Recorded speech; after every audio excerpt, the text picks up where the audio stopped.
Raymond Bruce, and you're watching 2K Sports. Sunday in the NBA. It's going to be the New Orleans Hornets up against the Cleveland Cavaliers. It's off to Cleveland we go for the call by Kevin Harlan, alongside analysts Steve Kerr and Clark Kellogg. It's the home of the Cavaliers here in Cleveland, Ohio. We bring you a new conference match here in the home to win. So glad you can join us for this presentation of 2K Sports in the NBA. This is Kevin Harlan joining me, Steve Kerr and Clark Kellogg.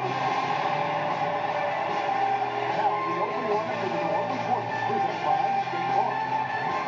Davis is out there with the knee. Dennis Vasquez, Edwards Miller, and Gordon is the shooting guard position.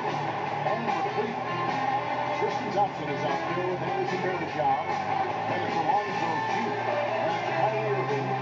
Yep, I think it's pretty clear the higher you get, the harder the fall is to the bottom. And the Cavs found that out last year as they tried to rebuild, and it was as unpleasant as the season could be. To your feet. Let's keep this bottom line for you. Cleveland Cavaliers!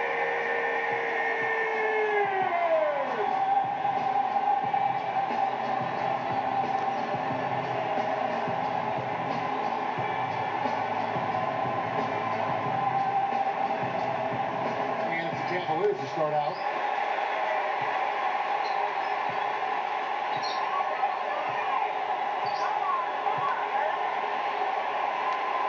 G kicks to Irving. Here's G.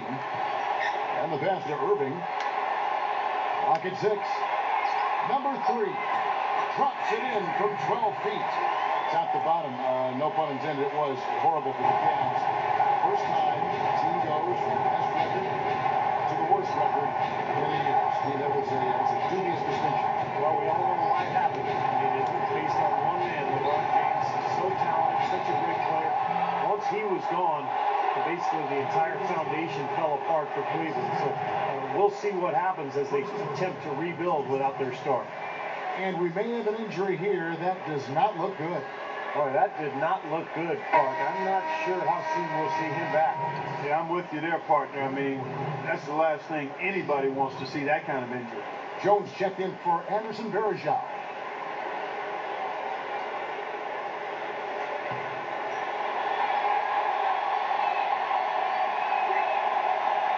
Gordon, no good on the free throw.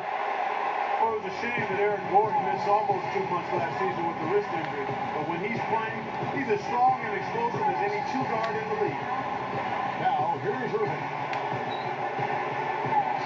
Jones backs down. Feeds to Thompson. Now, here's Irving. Defense is right there. That one falls short. You mentioned the scoring boost for Eric Gordon. He said that within the next couple of seasons, he wants to be the NBA's top scorer. Think he can get that, Steve? Well, he's got the ability to. The way he can shoot the ball and put it on the floor and use his strength to get to the rim. What I liked last year, Kevin, is he upped his assist total to over 4 a game. That's pretty good for a shooting guard. And I think Doris Burke has something for us right now. Doris? Kevin, I had a chance to catch up with Byron Scott.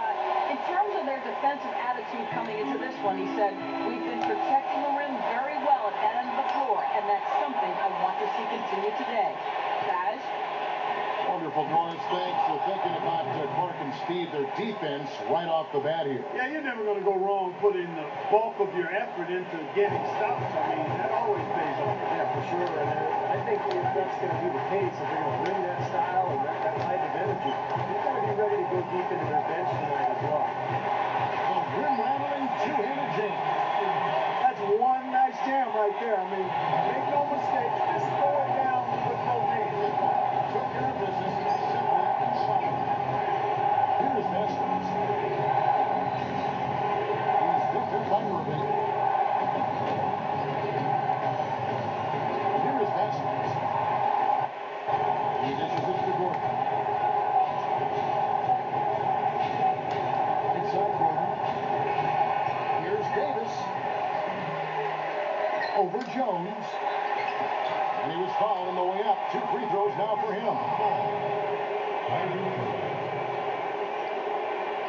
First Davis. 2 shots.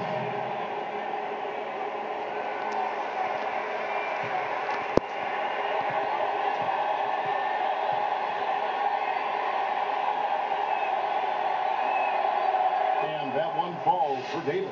Oh my gosh. Well, the Lakers sent the Hornets home in 6 games last year, ending New Orleans' season. You have to think it might have been a bit different if the Hornets were fully healthy.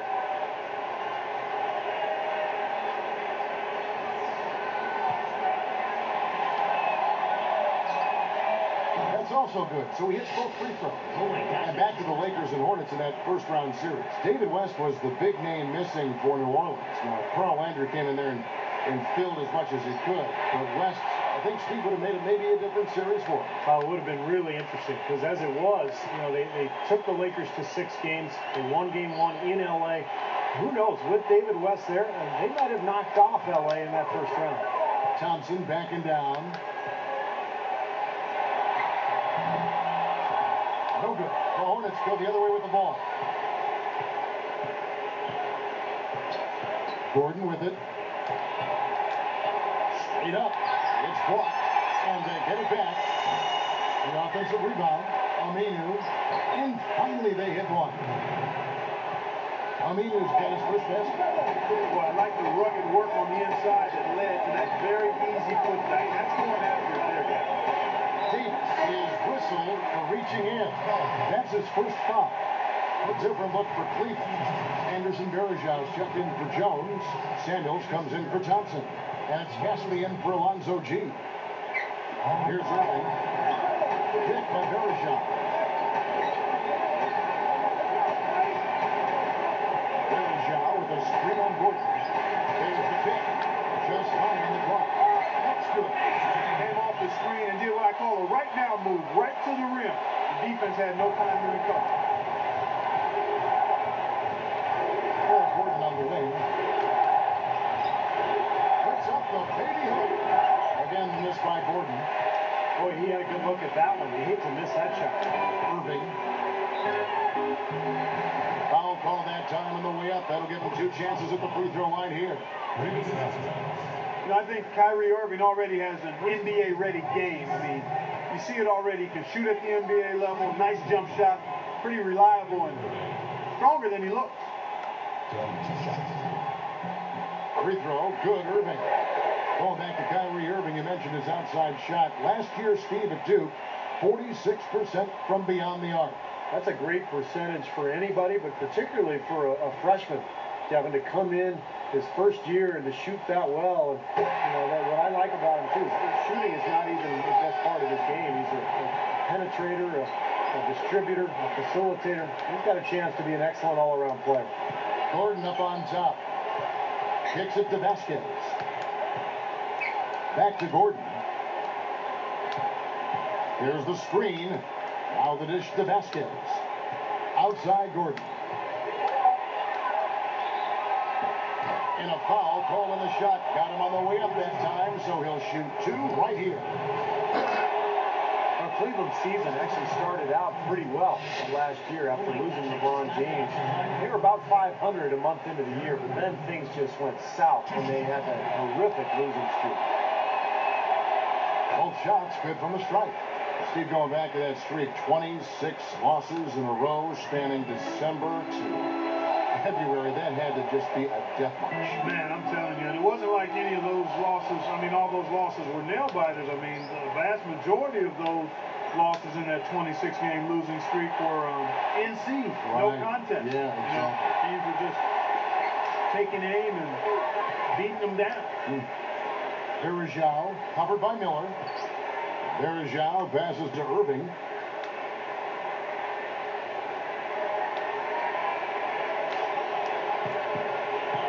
The second chance effort. And yes, sir, that one drops.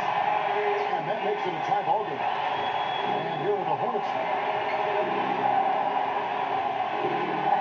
Here's Vasquez. Gordon kicks to Aminu. Now the feed to Vasquez. Over Irving. Vasquez, that's good. known for being an upbeat and energetic guy in Portland. Monty Williams brought that same attitude over to New Orleans. You have to think that outlook helped him making the postseason, even when dealing with a lot of injuries. And Cleveland has possession. The Hornets making the shot.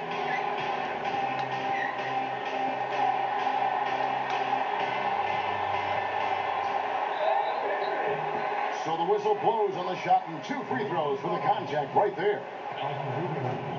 That's on Al Farouk Aminu. Great awareness by fouling on that layup. Make him earn 2 points. Yeah, I think that's a no-brainer. I mean, send him to the line instead of giving up an easy 2.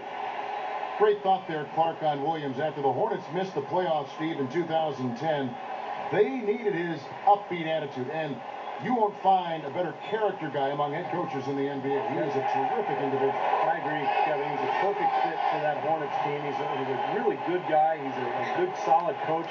Worked with Nate McMillan over the years in Portland, as you mentioned, Clark. And I think he brought that experience, put it to use, and did an excellent job with the Hornets. Here's Rivers.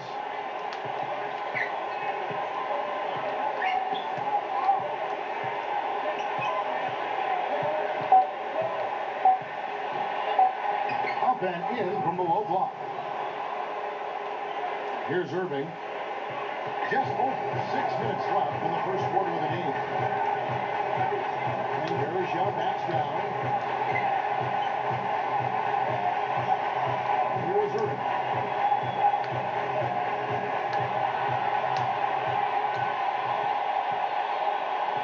He's guarded by Rivers.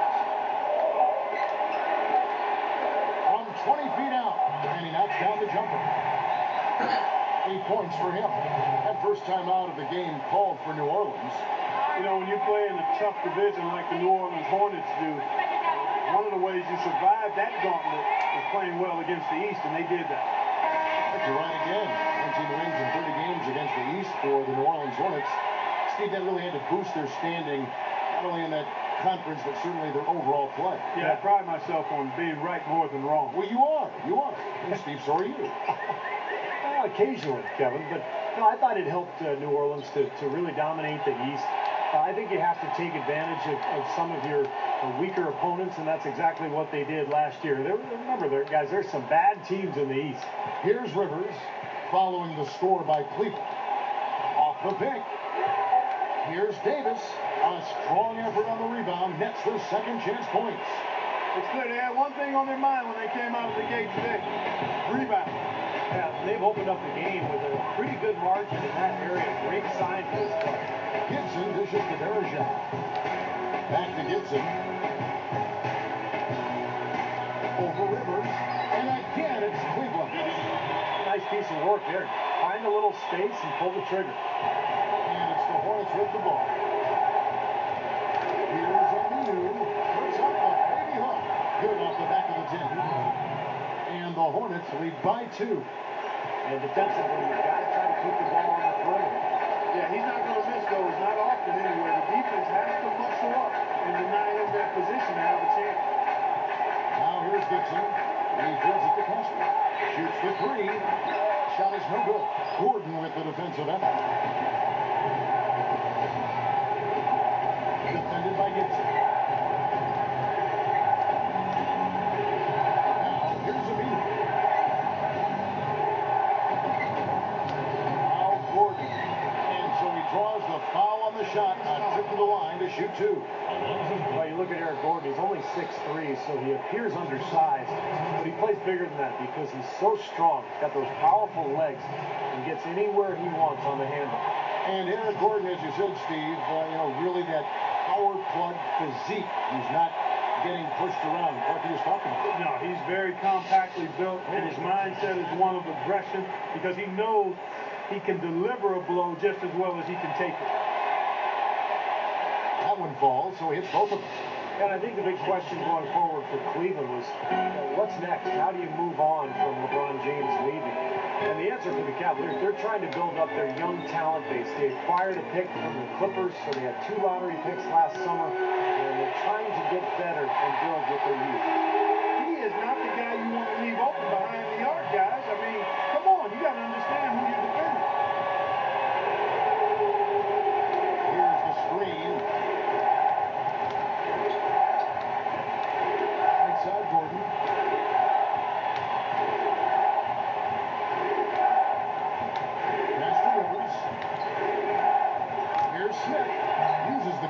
finish the layup.